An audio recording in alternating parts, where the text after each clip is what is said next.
Now, preview time. So let's take a look at what's coming your way.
What's going on, everybody? Welcome to another brand new installment of Renegades Reviews, exclusively here as always on the Casa D18 Studios channel. I, of course, am your host, the Renegade JJ Williams, and today we're kicking off our month with New Release Saturday, and today's movie is entitled Don't Worry, Darling, starring Florence Pugh, Harry Styles, Olivia Wilde, Kiki Lane, Gemma Chan, Nick Kroll, and Chris Pine.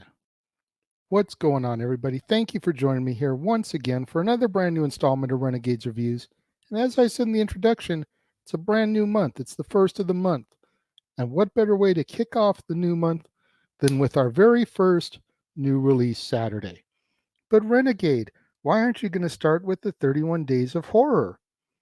Because the way I'm trying to do this, and it's going to vary week by week, but I think the way I want to do this is I want to try to have the movies that are part of the series be as uninterrupted as possible. So, for the days where there's going to be two things, we'll do the two that tie together. So, like today's going to end with Nightmare on Elm Street. And then the first thing we do tomorrow before we do Warzone will be part 2 of Elm Street. And then we'll go through the week 3, 4, 5. When we get to Thursday, we'll do part 6, Freddy's Dead, and then She-Hulk. 7, the reboot on Saturday, and then the new release for Saturday. That way we can try to have the movies in the series as uninterrupted as possible. So, kicking off new release Saturday, first review of the month, Don't Worry, Darling. And as our movie opens, we meet Jack and Alice Chambers, a young, happy couple living in the 1950s in an idyllic neighborhood of the company town of Victory, California, which has been created and paid for by the mysterious company of the same name, for which Jack works for.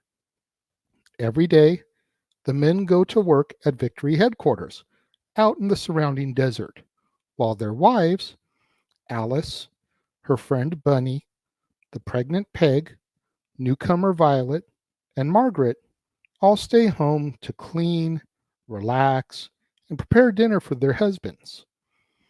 The women are discouraged from asking questions about their husband's work and are told not to venture out to headquarters for any reason due to the dangerous materials that the company works with. Now, Margaret has become a sort of an outcast amongst the other wives after taking her son out in the desert, which resulted in her son's death. Now, Margaret claims that Victory took her son from her as punishment. However, these claims are dismissed by the others as a trauma-induced paranoia. While attending a party that is being hosted by Frank, Victory's enigmatic leader and founder, Alice sees Margaret's husband attempting to give her medication. Later on, while Alice and Jack secretly have sex in Frank's bedroom, Alice observes that Frank is watching them, but she says nothing to Jack. One morning, while riding the trolley across town, Alice witnesses a red biplane crash somewhere out in the desert. Alice disembarks the trolley and rushes into the desert to try and help when she accidentally stumbles upon Victory headquarters, a small building that is covered in mirror-like windows. After touching one of the windows, Alice begins to experience surreal hallucinations before waking up back home later that night, only to find Jack attempting to prepare dinner. In the days that follow, Alice begins to experience more increasingly strange occurrences. First, she's almost crushed between a window and a moving wall. Then, she finds a box of eggs that is filled with hollow shells. She then receives a phone call from Margaret, who claims to have seen the exact same things that Alice has. Later, during a dance lesson that is being taught by Frank's wife, Shelley, Alice sees a vision of Margaret violently banging her head against a mirror. Alice rushes back to their neighborhood just in time to see Margaret slit her own throat and fall from the roof of her house. Alice is dragged away by strange men, all wearing red jumpsuits, before she is able to reach Margaret's body. When Alice attempts to explain all these events to Jack, he dismisses it, explaining that Margaret simply fell while cleaning the windows and is perfectly fine and recovering in the hospital, with her husband, who has now been forced to leave the Victory Project in order to take care of her. Now, this version of the story is further corroborated by Dr. Collins, the town physician who claims to have treated Margaret and attempts to give Alice the same prescription drugs. Alice later breaks into Dr. Collins's briefcase and finds a heavily redacted medical file for Margaret, which she then burns out of frustration. Alice then becomes increasingly paranoid and confused, feeling as if Frank is watching her every move. During a special Victory event in which Frank gives Jack a special promotion, Alice has a breakdown in the bathroom and is comforted by Bunny. Alice attempts to explain everything to Bunny, but Bunny reacts angrily, accusing Alice of being selfish and attempting to ruin everything for everyone, pointing out that she sounds just like Margaret. Sometime later, Alice and Jack invite the rest of the neighborhood, except for Bunny and her husband Bill, to a very special dinner with Frank and Shelley as the guests of honor. Frank speaks privately with Alice in the kitchen during the event and confirms that she is right in her suspicions. Frank also confesses that he has been waiting for someone like Alice to challenge him. Spurred on by Frank's confession, Alice attempts to expose him and the inconsistencies in Victory over dinner. Instead, though, Frank gaslights her, making her look delusional to the other guests in attendance. In the aftermath, Alice begs Jack to take them both away from Victory. Jack initially agrees, but when Alice gets into the car, he lets her get taken away by Frank's men in the red jumpsuits. Dr. Collins then forces Alice to undergo electroshock therapy. During the procedure, Alice sees visions of herself in another life as a modern-day surgeon named Alice Warren, who lives with an unemployed Jack and struggles to make ends meet. When Alice returns to Victory, she is apparently cured of her hysteria and reunites with Jack and with Bunny. However, as Alice begins to resume her normal life, she continues to have hallucinations and flashbacks. Alice later remembers the whole truth. Victory is a simulated world created by Frank, and that Jack has kidnapped her and forced her into the simulation in the hopes that they can live the perfect life together. When Jack realizes that she knows the truth, he claims that he did this for her, as she was miserable in her real life. But Alice becomes enraged that Jack took away her autonomy. Jack goes to hug Alice, begging for forgiveness, but he begins to crush her, causing Alice to kill him with a glass tumbler in self-defense. This causes Jack to die in the real world as well. Frank is then alerted to Jack's death and sends his men to capture Alice.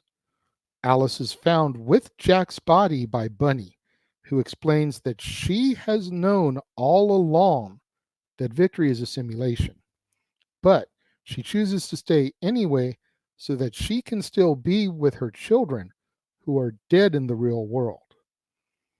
Bunny then tells Alice to flee to Victory headquarters, which is an exit portal from the simulation, and holds off Bill when he tries to attack Alice for killing Jack.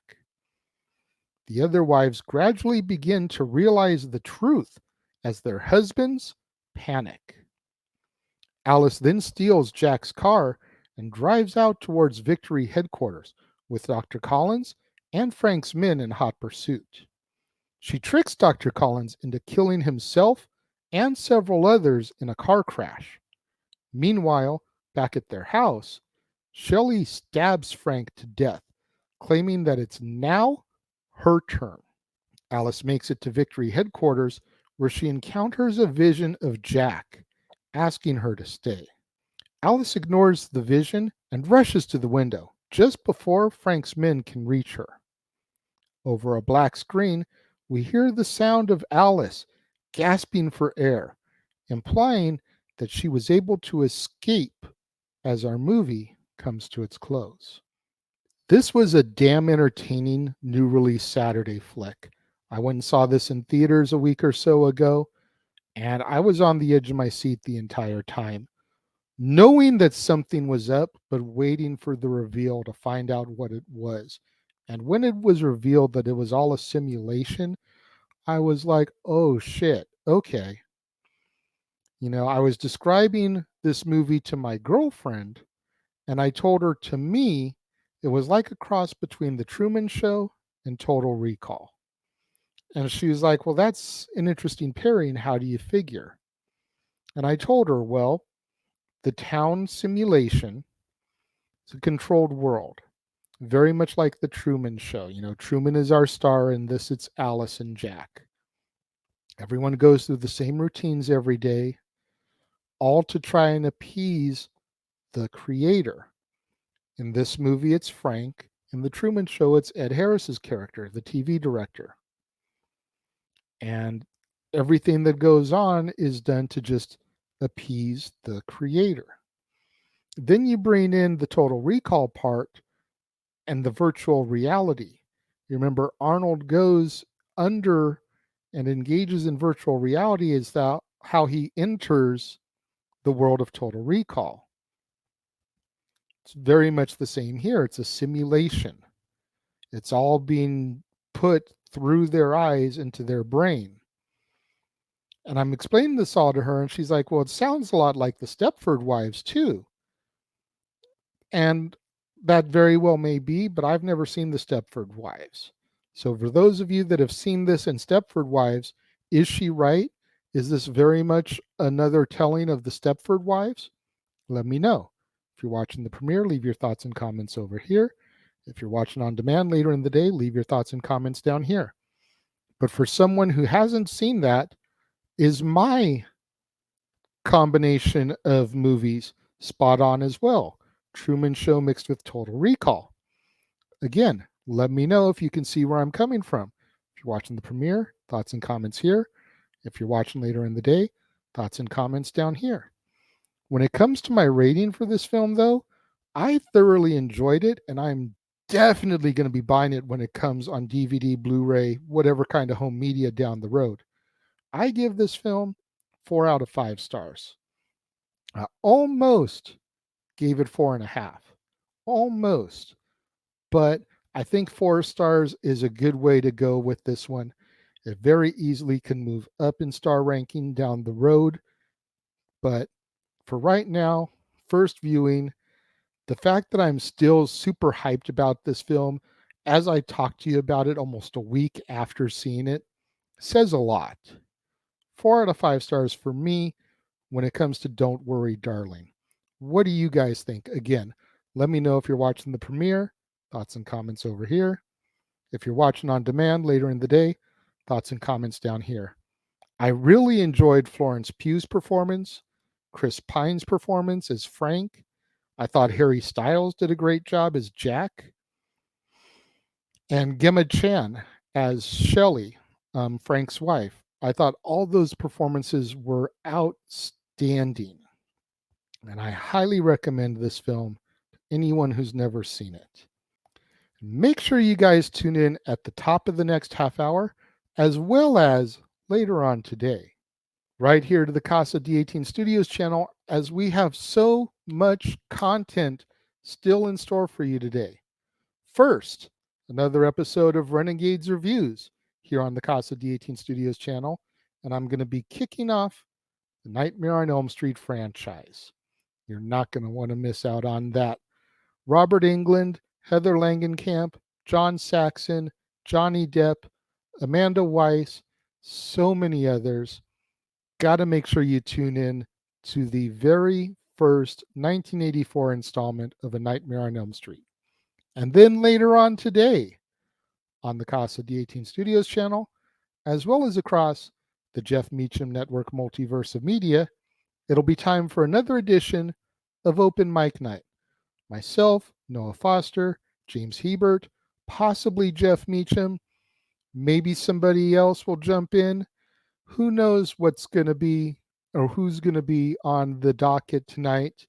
Still have so much to go through and comb through for wrestling for the week. Possibly even a non-wrestling topic. Open Mic Night's the place to be every Saturday for casual wrestling conversation. And then tomorrow, back here on the Casa D18 Studios channel, it'll be another installment of Renegades Reviews, and I'm going to discuss A Nightmare on Elm Street 2, Freddy's Revenge.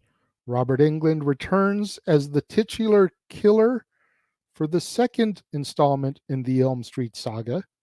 And then at the top of the half hour immediately following that, it'll be time for another edition of The War Zone, the weekly acquisition report where I show you, the fan, the viewer, the latest additions to my ever-growing movie library.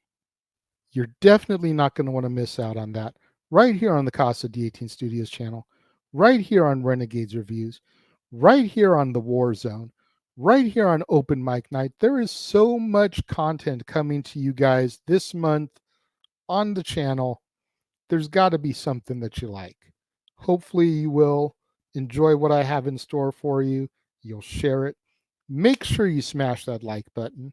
Make sure you're subscribed. Make sure you've got that notification bell turned on so you don't miss any of the content that's coming to you from the Casa D18 Studios channel this month, whether it's a video drop, Renegades Review, the Warzone, etc., or a live stream, as is the case with Statboy Sports Bar, Open Mic Night, and our pay-per-view PLE watch-along coverage. Make sure you share this video with your family, friends, loved ones, co-workers, movie fanatics in your life, cinephiles, anybody who's a fan of Florence Pugh, Harry Styles, Chris Pine. Share this video with them.